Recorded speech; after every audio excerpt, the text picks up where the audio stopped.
Olá, amados de meu Deus, que alegria estar aqui de novo em contato com vocês através do nosso programa. O nosso objetivo, como você sabe, é anunciar o Evangelho das insondáveis riquezas de Cristo, do Deus que se fez carne, que se fez gente, que habitou entre gente, que habitou entre nós e que por meio da graça Ele pode habitar em nós sermos o tabernáculo de Deus.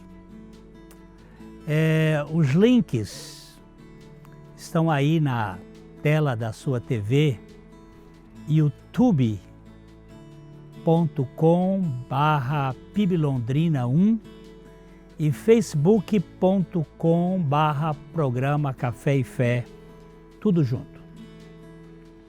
Você pode ser um aliado nosso aqui, nós contamos com a sua participação, com a sua colaboração para que este programa se mantenha e seja bênção para outros.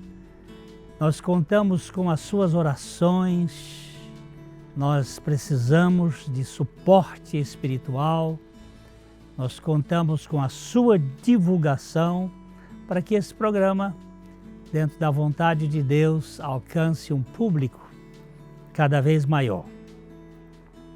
Nós vamos às indicações de leitura desta semana e já que a gente volta.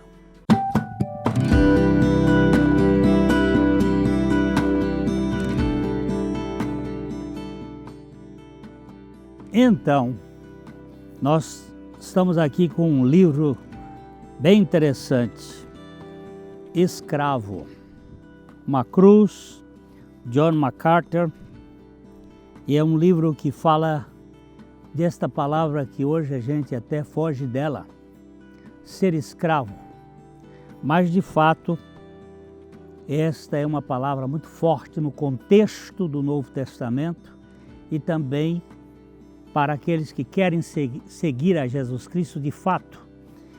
Nós não somos outra coisa senão servos ou escravos, doulos de Jesus Cristo. Ele nos comprou com um alto preço e nós não o seguimos de maneira sem um comprometimento real. De fato, a palavra Senhor implica na ideia de escravatura. Jesus era o Senhor, não o Kaiser, o César, mas Ele é o Senhor. E este livro certamente vai lhe fazer um rebuliço, porque ele trata da necessidade de um cristianismo em que nós olhamos Jesus Cristo como o Senhor das nossas vidas. Você vai ter uma boa leitura e nós oferecemos essa oportunidade de você conhecer um livro que pode lhe ajudar muito a ser um servo, um escravo de terceira categoria no reino de Deus, como Jesus foi.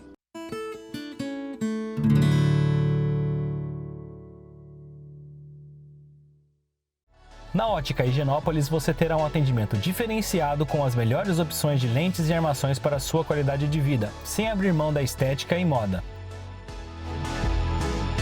E o melhor, você não paga mais por isso.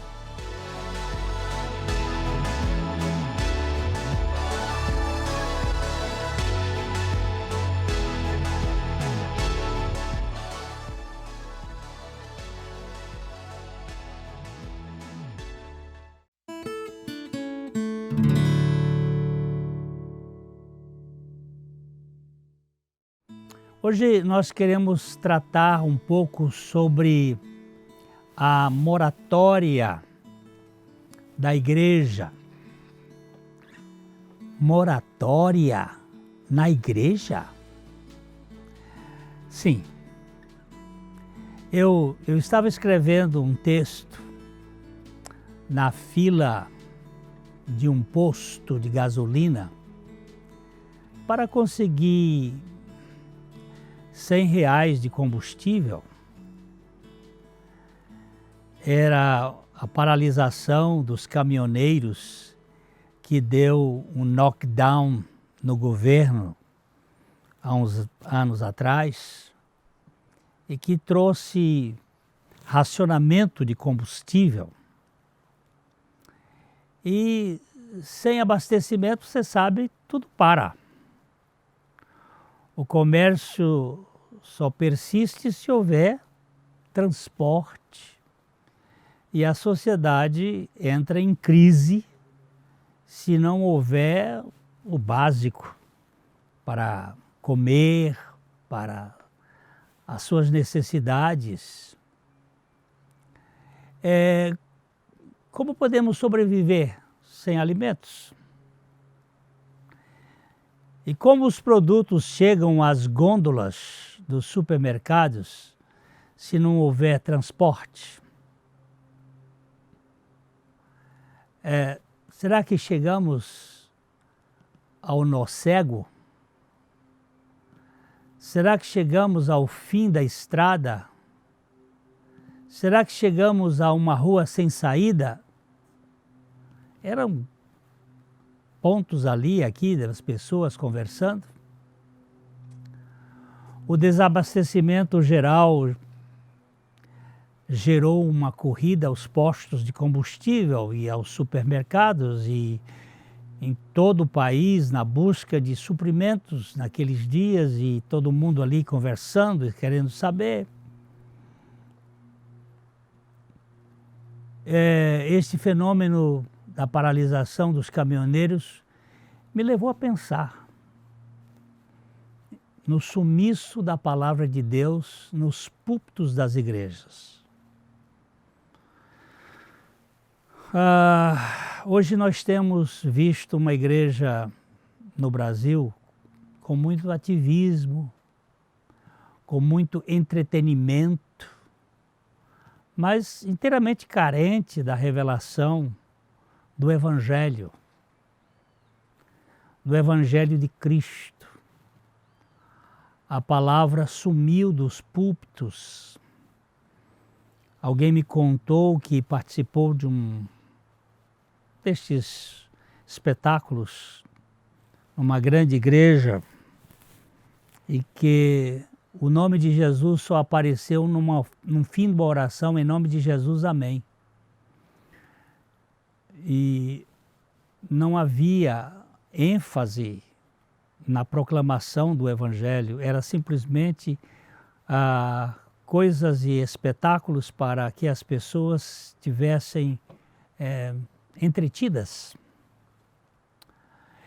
Eu comecei a conversar com algumas pessoas que estavam ali na fila e havia um amigo meu, sabendo que eu era pastor, ele me fez algumas considerações sobre as igrejas atuais e queria fazer alguns comentários. Hoje nós temos muitas igrejas pregando o Evangelho.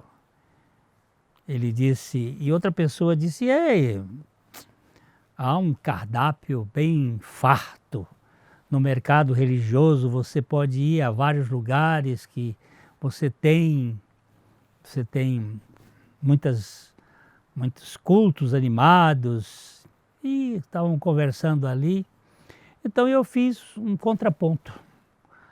A pregação religiosa até que está em alta. Sim, está em alta. Mas a proclamação do Evangelho, da graça de Deus, esta está em baixa. Há muita coisa interessante, mas não existe algo que abasteça a necessidade de significado, a necessidade existencial do ser humano. O meu amigo até sinalizou ali, há poucos postos de abastecimento da fé, não é, pastor? Hoje em dia, assim como há poucos postos hoje de abastecimento de carro Eu digo, isso mesmo. Estamos esperando combustível num posto que é sério, porque há um grande número de postos trambiqueiros por aí que misturam combustível batizado com água, produtos químicos que prejudicam o funcionamento do motor. Isto é como nas igrejas. Estão misturando Jesus Cristo com outras coisas que não funcionam. Mistura o humanismo com a mensagem do Evangelho, e isso tem causado danos irreparáveis na vida das pessoas, tem trazido muitos problemas emocionais e muito mais espirituais. Eu trabalhei num hospital psiquiátrico por algum tempo e eu via quantos membros de igreja estavam ali, transtornos emocionais, sofrendo por causa de uma religiosidade pesada, cobranças, cheio de peso que traz uma luta terrível. Essa salada mista do mérito com a graça é uma tragédia maligna. Tem trazido transtornos mesmo. Não há nada mais confuso e desastroso do que misturar o suor de Caim com o sangue de Abel. Misturar a conquista do braço com o dom da graça. Misturar o esforço humano com a plenitude e a suficiência da obra de Cristo. Isso tem trazido problemas sérios. A religião trabalha com o esforço do sujeito, enquanto o Evangelho com a morte do Cordeiro. São dois modelos totalmente diferentes. A religião, ela é uma academia de halterofilistas. O Evangelho é o banquete da graça para os famintos de significado. A religião busca acender os altares, mas o Evangelho desce aos porões, em busca daqueles que não conseguem chegar ao topo das montanhas. E nós não podemos confundir esses dois movimentos. Sempre que você vir o movimento ascendente, você pode ter cuidado, porque isso faz parte do orgulho, da elevação, da altivez. E o movimento da humildade, ele descende, ele desce, ele procura os lugares mais baixos. O movimento da religião é sempre em direção ao topo, por meio do esforço da carne e de suas obras, enquanto o Evangelho se humilha para receber a dádiva divina, para receber a bondade de Deus. Se a primeira visa alcançar Deus pelas obras do crente que se esmera, a segunda vê a aceitação do incrédulo pela suficiência do Verbo encarnado. São dois movimentos diferentes e eles não podem ser misturados. Não tem conciliação entre essas duas posições. São duas realidades absolutamente opostas e contraditórias. Misturá-las é um desastre, é um prejuízo terrível. Alguém me indagou ali na fila, mas não tem obras na vida espiritual? Nós não temos que praticar as boas obras? Sim, eu vou dar uma paradinha e a gente volta para seguir neste raciocínio.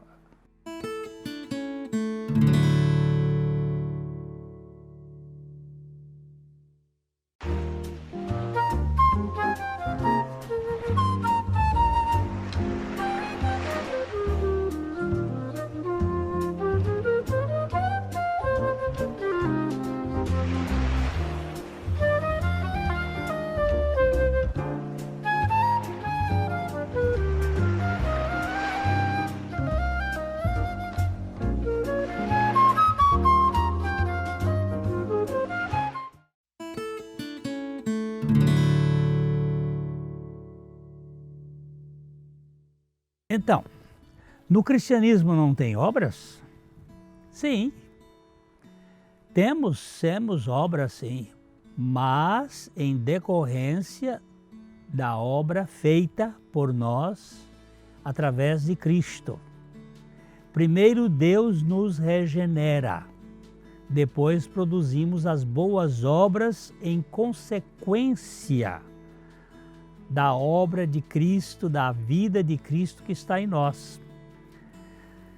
Nós temos boas obras produzidas por aquele que é bom.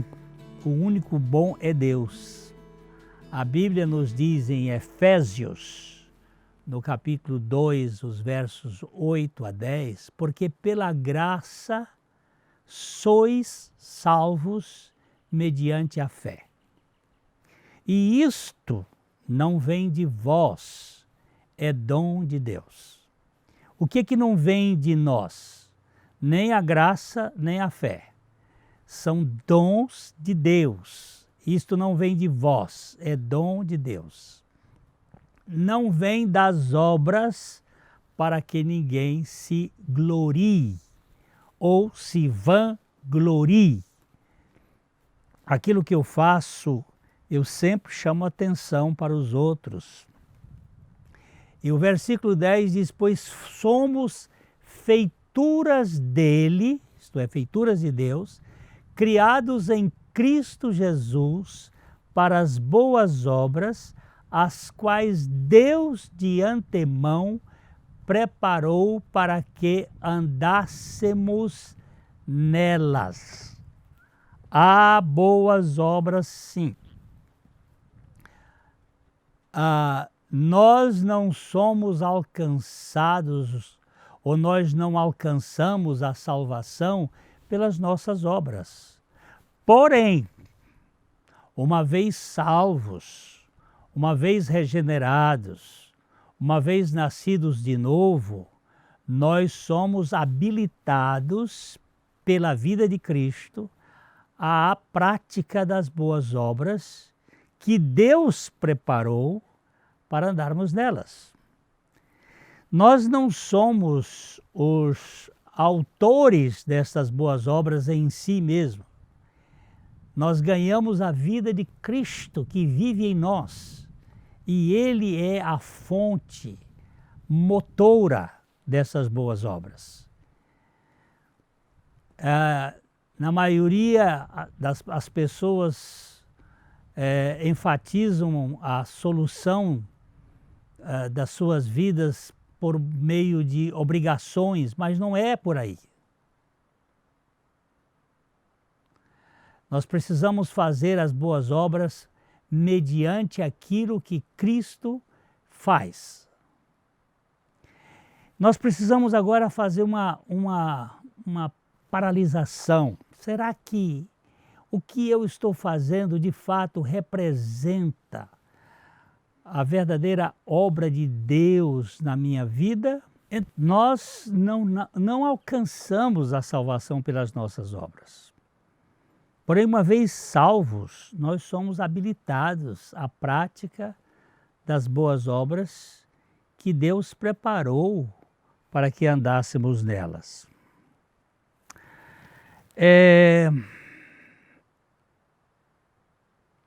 Então eu consegui abastecer o carro e fui para casa. Mas o caso continuou dando o que fazer. Será que a crise dos caminhoneiros não irá mais longe? Eles são, na maioria, pessoas simples. Porém, eles fizeram uma revolução neste país, nos obrigando a repensar muita coisa. Será que não está na hora de fazermos uma paralisação na igreja para revermos o que estamos fazendo? Será que as coisas que estamos fazendo são relevantes mesmo? Nós precisamos de um tempo para avaliarmos o que estamos fazendo. Eu gosto muito de um pensamento do Dr. A.W. Tozer, um pastor americano do século passado, um homem de Deus, um homem ímpar. Ele disse o seguinte: algumas vezes eu penso que seria melhor para a igreja se proclamássemos uma moratória de atividades durante cerca de 6 semanas. E tão somente esperássemos em Deus para ver o que Ele está planejando fazer por nós. Precisamos ter muito cuidado por causa de nossa vida atarefada. Nós temos estado muito atarefados, muito ocupados, e tão somente nós esperássemos em Deus para ver o que Ele está planejando fazer por nós. O que Ele está planejando fazer por nós?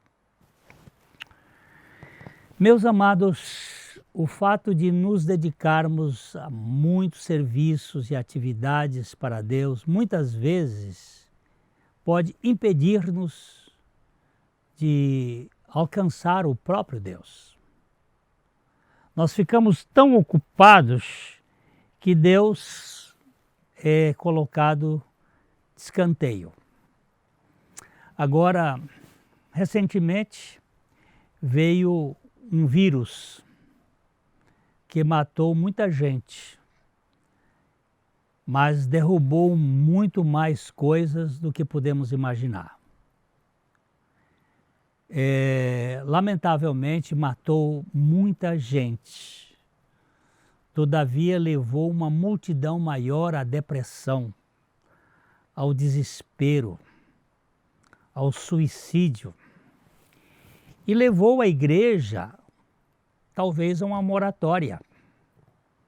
Igrejas fechadas, igrejas que estão agora repensando o seu papel e a sua função neste mundo caótico.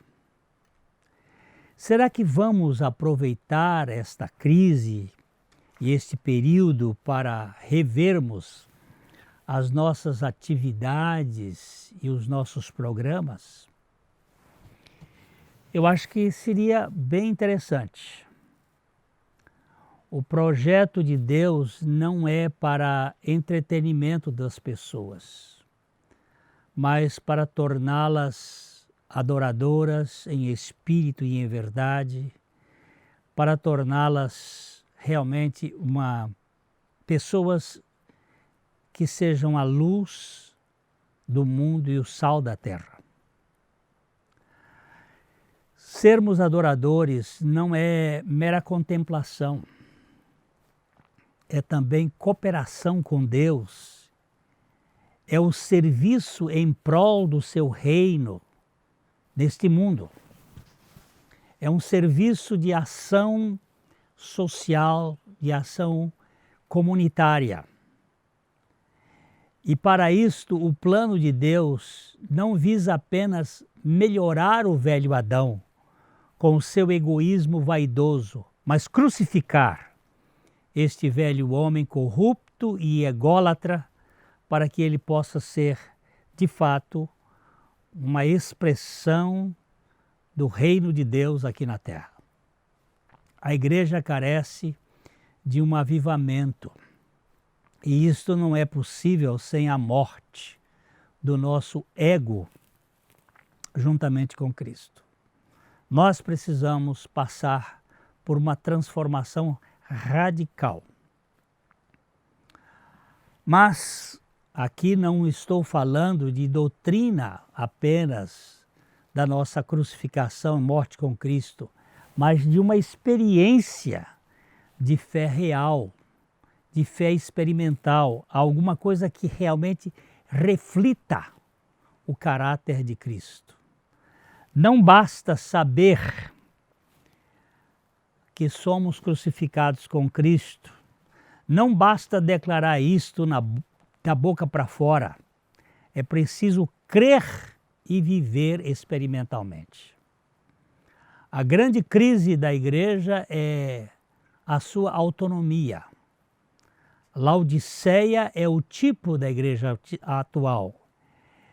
Em Apocalipse capítulo 3, versículo 17, a palavra de Deus nos diz, falando da liderança daquela igreja: sou rico e abastado e não preciso de coisa alguma, e não sabes que tu és infeliz, sim, miserável, pobre, cego e nu. Mas Jesus estava fora daquela igreja. Era uma igreja que não tinha a presença de Jesus. Apocalipse capítulo 3, verso 20 diz: eis que estou à porta e bato. Se alguém ouvir a minha voz e abrir a porta, entrarei em sua casa e cearei com ele e ele comigo. Fica muito claro aqui que o Senhor Jesus não fazia parte da igreja de Laodiceia, como ele não faz parte de muitas igrejas que hoje existem por aí, mas não tem a manifestação do Senhor.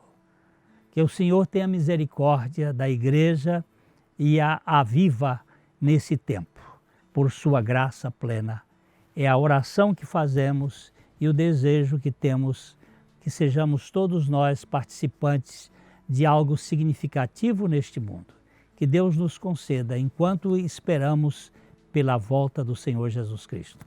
Até o nosso próximo programa. De coração para coração.